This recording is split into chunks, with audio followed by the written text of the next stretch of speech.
But while Jack Butland prevented 0-4, Peter Crouch saw one scrambled off the line at 2-3 and Sado Barahino missed a 91st-minute penalty at 2-3. One inescapable fact remains. That soft underbelly, the one we thought was being slowly tuned in the gym, wobbled back into full view to cost Stoke 3 points and very nearly cost them a humiliation Mark Hughes would have been proud of. Something snapped on Saturday and it sounded remarkably like the manager's patience. He's clearly soft-pedaled around a few older heads once too often, and while it wasn't necessarily the end for Ryan Shawcross, it sounded eerily like the beginning of the end. No self-respecting Stoke City supporter will take an ounce of joy in the captain's current form, and whatever happens in the future, his past is secure in the club's Hall of Fame. Gary Rowett wasn't so much handed a hot potato as a burnt spud in the summer, but the presence of Shawcross and one or two others sustained our optimism for the season ahead.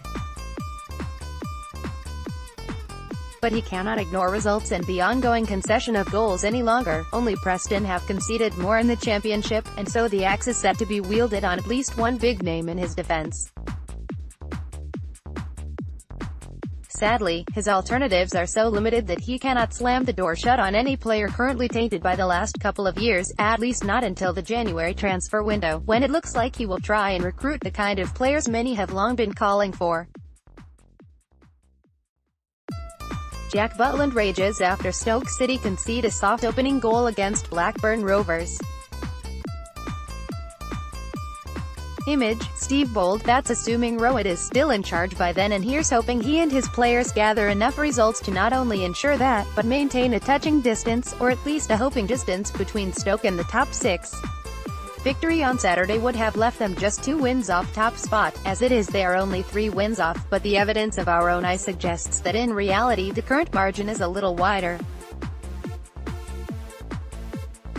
For the first 20 minutes or so on Saturday, it was a game which saw Stoke being comfortably foiled by an industrious, organised Blackburn outfit, the kind the home side will regularly encounter this season, and it looked like a case of merely being patient later in the afternoon. But then Stoke's defence, be it out of position, slow to respond or both, allowed a deflected through ball to leave Bradley Dack with only Jack Butland to beat, and he duly did so via the inside of the far post. The Boothen end shook its head. Then just before half-time, a long ball over the top left Shawcross and co raising an arm, like it was Highbury 1996, but there was no flag and Danny Graham was clean through to leave Butland helpless once more. The Boothen end buried its head in its hands. This has to stop now. Ryan Woods delivers verdict on Stoke City defeat. The next goal would probably define the game at 0-2 and with 45 minutes remaining, but not even the most pessimistic Stoke supporter, and you'll find at least one on every street corner these days, could anticipate events barely a minute into the second half.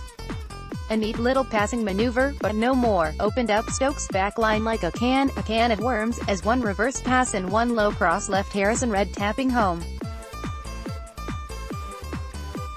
The Boothen end rested its head on the nearest shoulder and burst into tears. And it could have been worse. 5 minutes later, after Stoke lost the ball on the edge of Blackburn's area and then gave chase as Rovers broke forth for Dack to take aim and force a brilliant save from Butland before Graham followed up to strike the rebound against a post.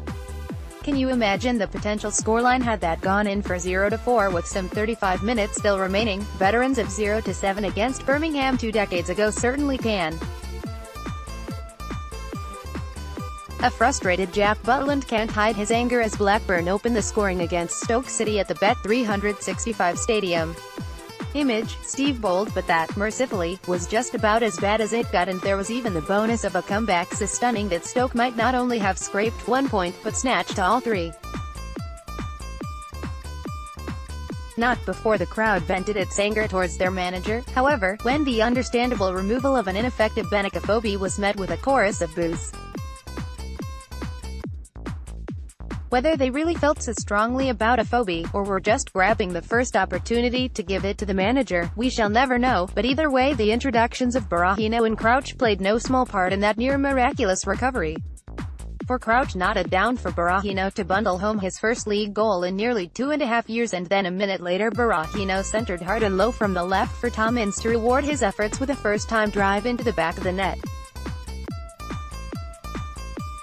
It was sheer bedlam as then, just a couple of minutes later, Crouch seared goalwards from close range and saw his efforts scrambled off the line amid hopeful cries for a third goal in almost as many minutes. And still the drama continued into and beyond the 90th minute when a long ball into the Blackburn box saw Berahino shoved by the otherwise pretty impeccable Daryl Aneenan for a blatant penalty.